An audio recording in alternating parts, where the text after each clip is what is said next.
esteja convosco. Ele está no meio de nós. Proclamação do Evangelho de Jesus Cristo segundo Mateus. Glória a vós, Senhor.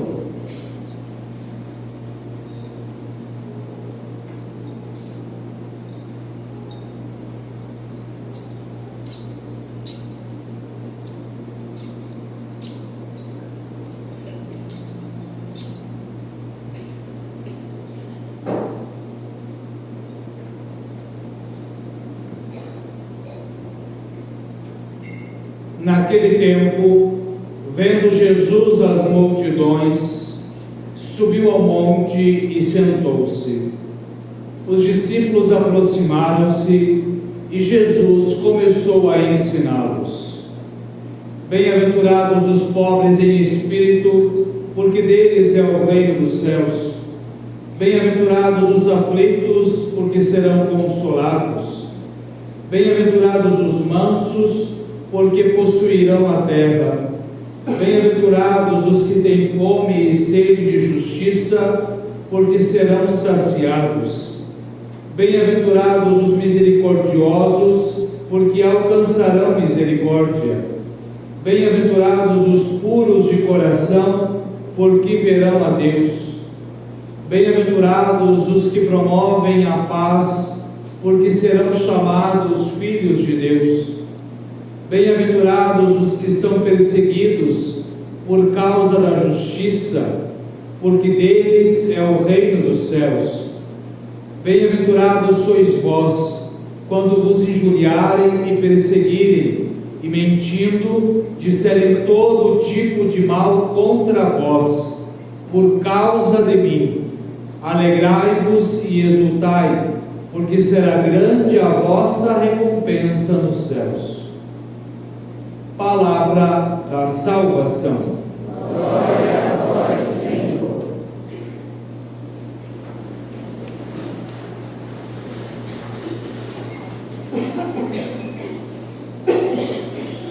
Esses são os que vieram da grande tribulação, lavaram e alvejaram as suas roupas no sangue do Cordeiro. Meus queridos irmãos e irmãs, a Igreja celebra nesta Santa Liturgia a solenidade de todos os santos. Somos, portanto, hoje convidados a olhar para o alto, a olhar para o céu, a contemplar aquela porção da Igreja que já vive em ato aquilo que todos nós somos chamados a viver, ou seja, a visão beatífica, a visão eterna, perene da glória de nosso Senhor. E celebramos e olhamos para o alto, não apenas, obviamente, para admirar a obra de Deus na vida destes homens e mulheres, mas olhamos e vemos na vida destes homens e mulheres a graça de Deus realizando a sua obra de maneira tão concreta, de maneira tão profunda, para compreendermos também que nós somos chamados a fazer o mesmo caminho, que nós somos chamados a viver este caminho de retidão, a viver este caminho de santidade. Somos chamados todos nós a esculpir em nossas próprias almas o Cristo, porque no fundo é isto que significa, é isto que é a santidade, sermos outros Cristos, permitirmos, como diz São Paulo, que Cristo viva em nós, que Cristo seja em nós. E como lhes dizia, este chamado não é um privilégio para um ou dois, mas este chamado é para todos nós. É claro que diante deste chamado entra a segunda parte de nós correspondermos, de nós respondermos ao Senhor que nos chama a viver este caminho de retidão e de santidade. Precisa, sim, de uma resposta nossa, precisa de um sim, de um querer, precisa, sim, também de uma determinação da nossa parte, para que nós possamos, de fato, fazer este caminho. E é mediante isso, então, que nós somos chamados a meditar hoje sobre o mistério de todos os santos, procurando compreender como nós podemos fazer este caminho, o que nós precisamos realmente realizar, pôr em prática para fazermos este caminho e correspondermos de maneira eficiente e eficaz a este chamado, a esta vocação à santidade, ao qual todos nós somos chamados a viver. E eu gostaria para isso de tomar como base, como ponto de partida, justamente este último versículo da primeira leitura de hoje, do livro do Apocalipse de São João. Estes são os que vieram da grande tribulação, lavaram e alvejaram as suas roupas no sangue do Cordeiro.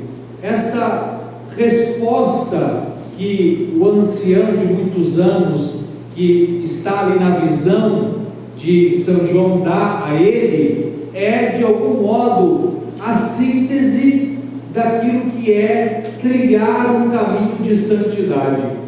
Primeiro, estes são os que vieram da grande tribulação. Num sentido histórico, nós precisamos entender isso. Isso inclusive é algo importante para nós, se nós procuramos ler a Escritura e compreender, recordar que o livro do Apocalipse, ele é um livro de gênero metafórico. Tem muita gente que tem até medo, receio de ler. Na verdade, ele é um livro belíssimo. A questão é que ele fala por metáforas, por vários motivos, porque a revelação que São João tem, ela acontece por metáforas, mas também João, quando escreve o livro do Apocalipse, ele está preso na ilha de Patmos, e ele escreve o livro enviando para aquelas 7 igrejas que aparecem no capítulo 7, que são as dioceses que ele, como bispo, governa. Só que para passar pela guarda romana, ele precisava escrever de maneira codificada, para que eles não entendessem que aquilo era a palavra de Deus sendo anunciada. Afinal de contas, ele estava preso por causa da palavra de Deus. Então ele escreve de maneira codificada, com números, com metáforas, com símbolos, justamente para que essa palavra chegasse até eles, não é? Então, de maneira direta, quando ele fala da grande tribulação, historicamente, por exemplo, é a própria perseguição que a igreja naquele primeiro momento vivia. O fato, como acabei de nomear, de São João estar preso numa ilha de escravidão, de exploração de pedras, era a prova disso. O fato de que os cristãos, a maioria que eram presos, eram todos martirizados. Mas também, olhando para além, num sentido espiritual, estes são os que vieram da grande tribulação. Compreender, meus irmãos e irmãs, que na verdade o caminho desta vida, aquilo que compõe o nosso caminho, o enredo desta vida, perpassa por essa realidade de tribulação. Recordamos aquilo, por exemplo, que diz Jó no seu livro: acaso não é uma luta a vida do homem sobre a terra? Justamente sinalizando que a nossa vida, ela perpassa por essas lutas, por essas dificuldades, por essas tribulações. Então, isso perpassa a vida de qualquer ser humano. Porém, quando nós nos propomos a seguir a Deus, quando nós nos propomos a seguir a vontade de Deus, essas tribulações, elas tendem a se potencializar, elas tendem a crescer. Por quê? Porque, ora, há quem não queira que o ser humano faça o caminho de Deus. E por isso as dificuldades elas vão aumentando, elas vão sendo impostas a modo de tentar ser um obstáculo que dificulte e, na verdade, querendo inclusive que impeça que nós façamos este caminho. Então, é importante que nós tenhamos ciência disso. Fazer o caminho de Deus significa, sim, dizer: eu irei enfrentar tribulações, eu irei enfrentar dificuldades. Este é o caminho, essa característica, essa realidade faz parte indubitavelmente do caminho daqueles que se decidem por seguir o Senhor de perto. Mas também diz a segunda parte da frase: lavaram e alvejaram as suas roupas no sangue do Cordeiro. A figura do Cordeiro, ela aparece com constância no livro do Apocalipse, e é a figura do próprio Cristo. O Cordeiro como que imolado, mas de pé, ou seja, deu a sua vida, mas ressuscitado, vivo, glorioso, e porque está imolado, derramou o seu sangue, e derramou o seu sangue para a nossa redenção. Então, quando se fala destas roupas que foram alvejadas no sangue do Cordeiro, inclusive numa outra parte, não que nós lemos hoje, diz que as suas roupas eram tão brancas como nenhuma lavadeira do mundo poderia alvejar, porque esta luz é o próprio Deus. Então, este alvejar as roupas do sangue do Cordeiro é uma representação espiritual da graça de Deus. Nós nos esforçamos por perseverar na tribulação, mas de fato quem nos santifica é a graça de Deus. A santidade, ela é alcançada por Deus em nós.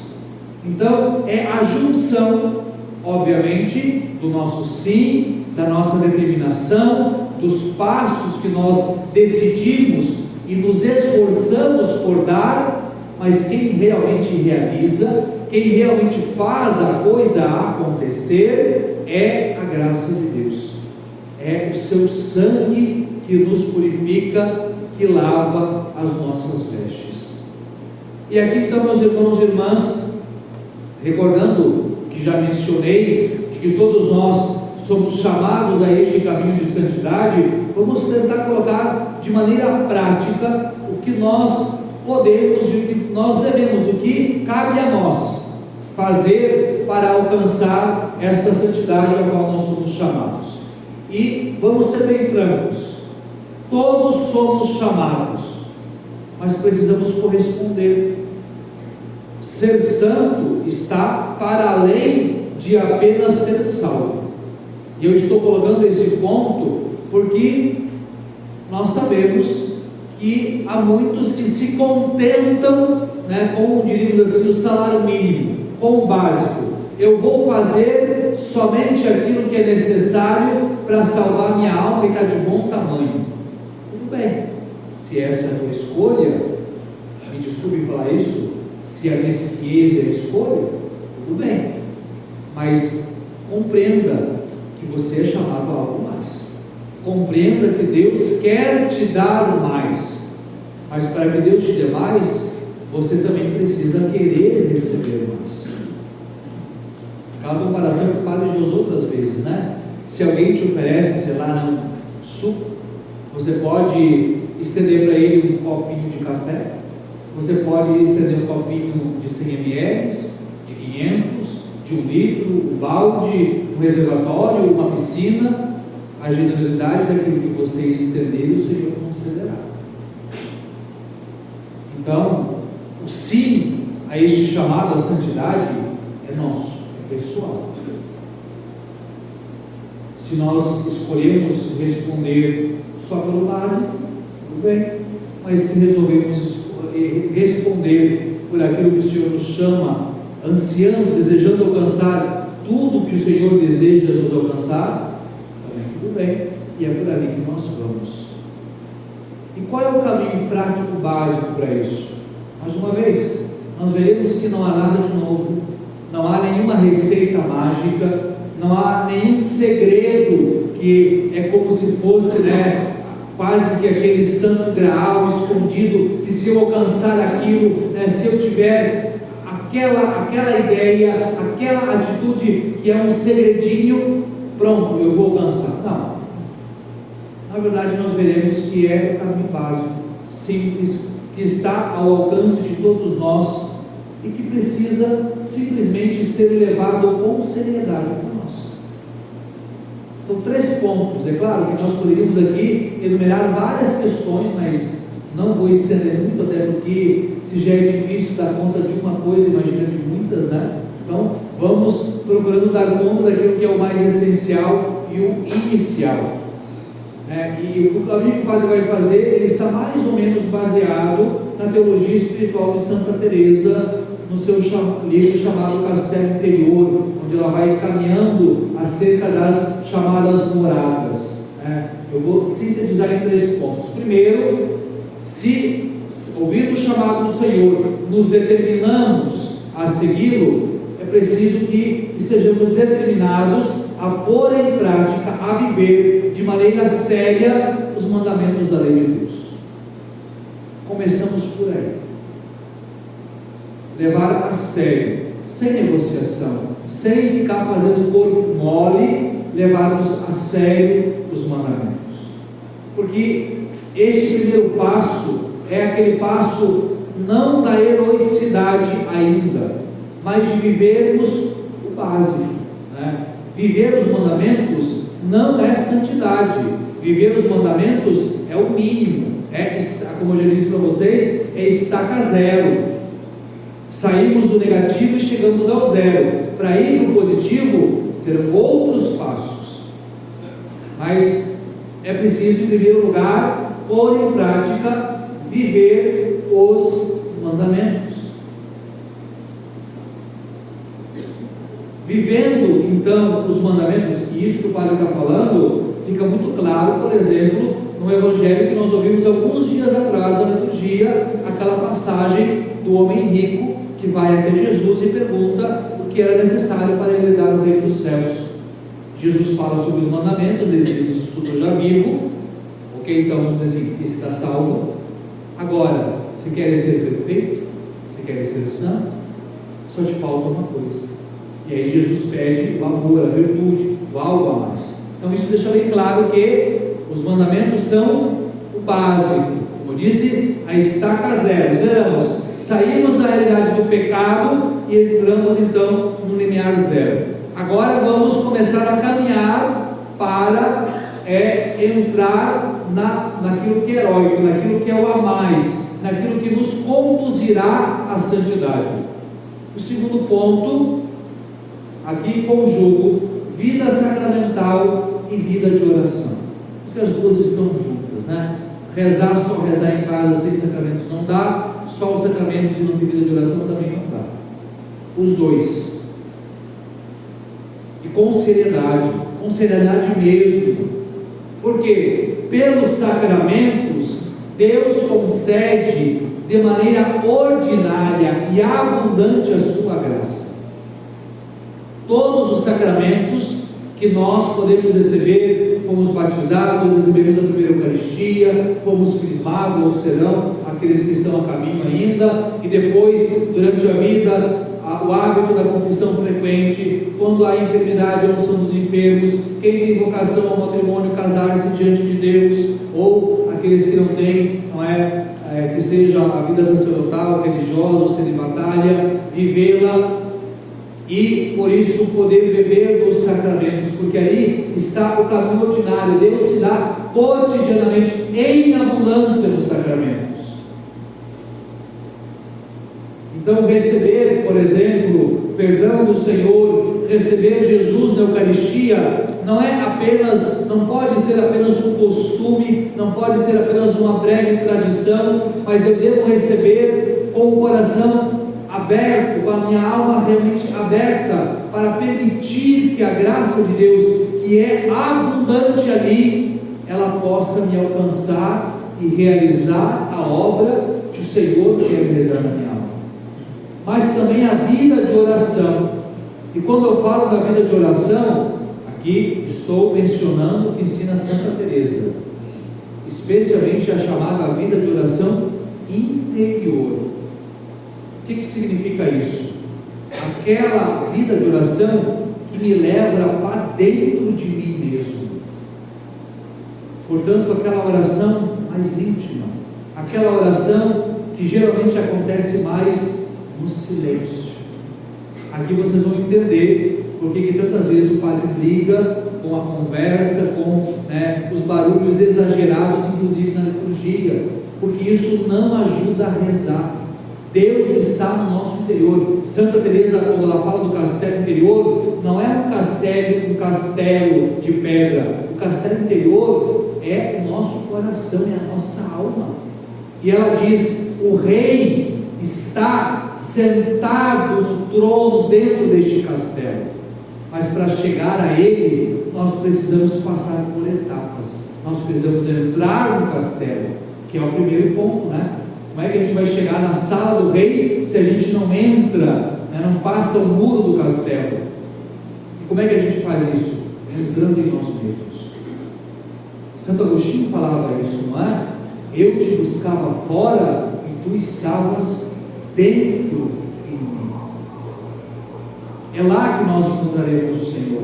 Por isso a oração, ela é uma jornada, um caminho que nós fazemos para dentro de nós mesmos. E a boa, a frutífera oração, ela tenderá a nos levar para este caminho. Eu não estou dizendo que nós não podemos ter em alguns momentos orações que sejam mais expansivas, externas, mas tudo tem o seu lugar e o seu tempo.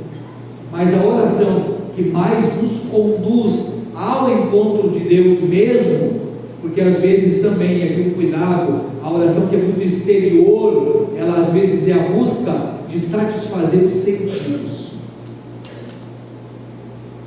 Por isso muitas vezes as pessoas se confundem, e quando os sentidos não são alcançados, quando elas não sentem nada, quantas vezes o padre ouve isso? Eu fui na adoração, não senti nada. Eu fui na missa, não senti nada. Eu fui em tal grupo, não senti nada. E aí a pessoa acha que Deus não está falando com ela. Deus está silenciosamente esperando dentro de você. O problema é que você só quer ruído e barulho. E se há ruído e barulho, nós não vamos encontrar o Senhor. Então, é preciso fazer esse caminho de oração indo para o nosso interior. Porque indo ao encontro do Senhor, Ele mesmo vai iluminando. E vamos compreender uma questão aqui. Este primeiro passo, ele costuma ser bastante tribulado, porque nós geralmente no primeiro instante não encontramos as coisas como gostaríamos de encontrar dentro de nós mesmos. Porque geralmente as coisas ainda estão um pouquinho na escuridão, estão desordenadas, são desagradáveis. Mas é preciso ter essa, usando também uma palavra de Santa Teresa, uma determinada determinação de continuar fazendo este caminho e de pedir ao Senhor que Ele nos ilumine, que Ele com a sua graça nos mostre o que é preciso colocar em ordem, o que eu preciso fazer para colocar aquilo em ordem, e que me dê a força para colocar as coisas em ordem. E assim cada vez mais nós passamos primeiro o muro, depois nós entramos pela porta principal do salão do castelo, e assim nós vamos devagarinho caminhando. E aqui entra então o terceiro e último elemento, porque tudo isto tem como objetivo a virtude da caridade, a virtude do amor. O que faz a santidade verdadeira acontecer é o amor. Amar a Deus. Por isso, quantas vezes o padre já falou, não há em vão o primeiro mandamento da lei de Deus é amar a Deus sobre todas as coisas. Porque então eu começo a dar o tom nas minhas escolhas, nas minhas atitudes, no no meu modo de viver a partir da virtude do amor, a partir da decisão de amar. E é isso que inclusive me ajuda a suportar a tribulação. É isso que inclusive me ajuda a acolher uma contrariedade que muitas vezes acontece. É isso que me faz suportar uma dor. É isso que me faz suportar uma situação dolorida, difícil, complicada. Porque eu amo. E porque eu amo, então eu vou dando estes passos.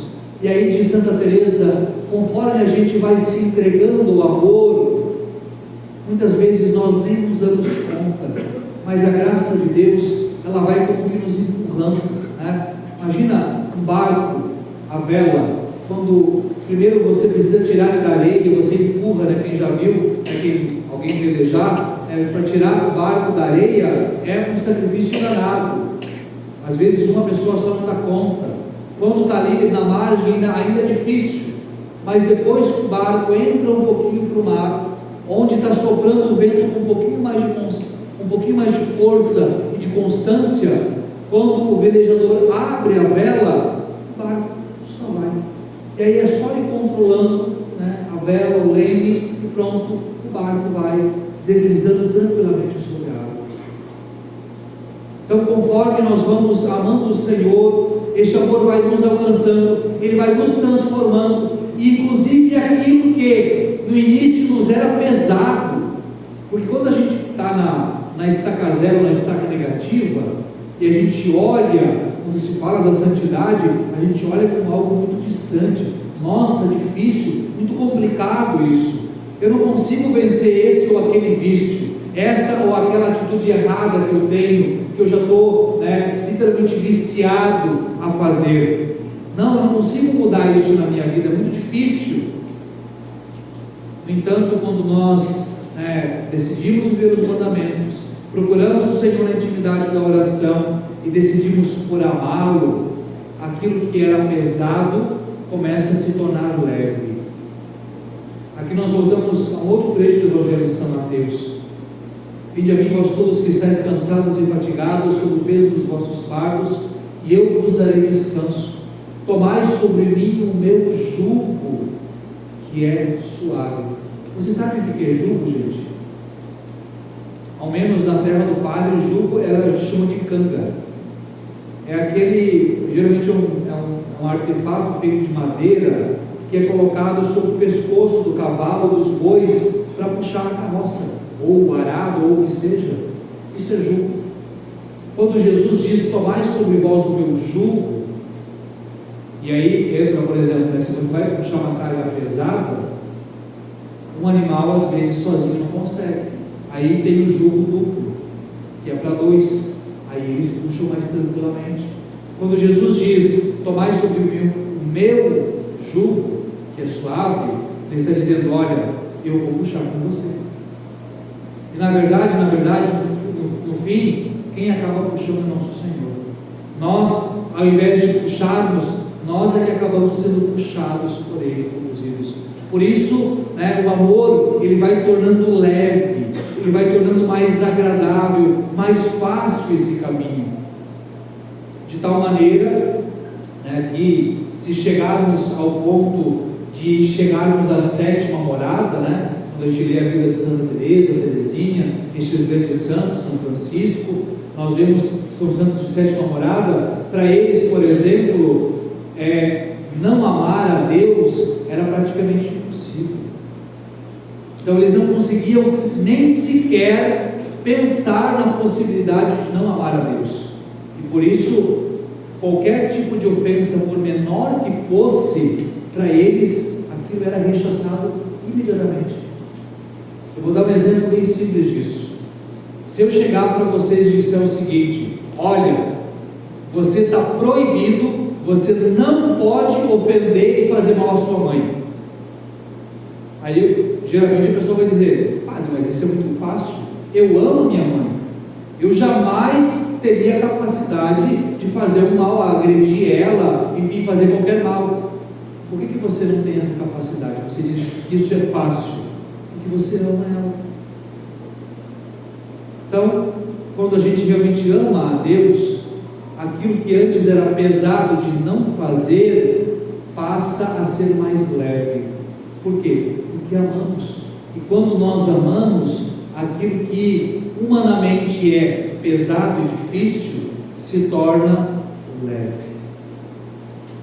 É assim, meus irmãos e irmãs, que nós vamos passando pela tribulação e vamos lavando e alvejando as nossas vestes, melhor, as nossas almas, no sangue do Cordeiro.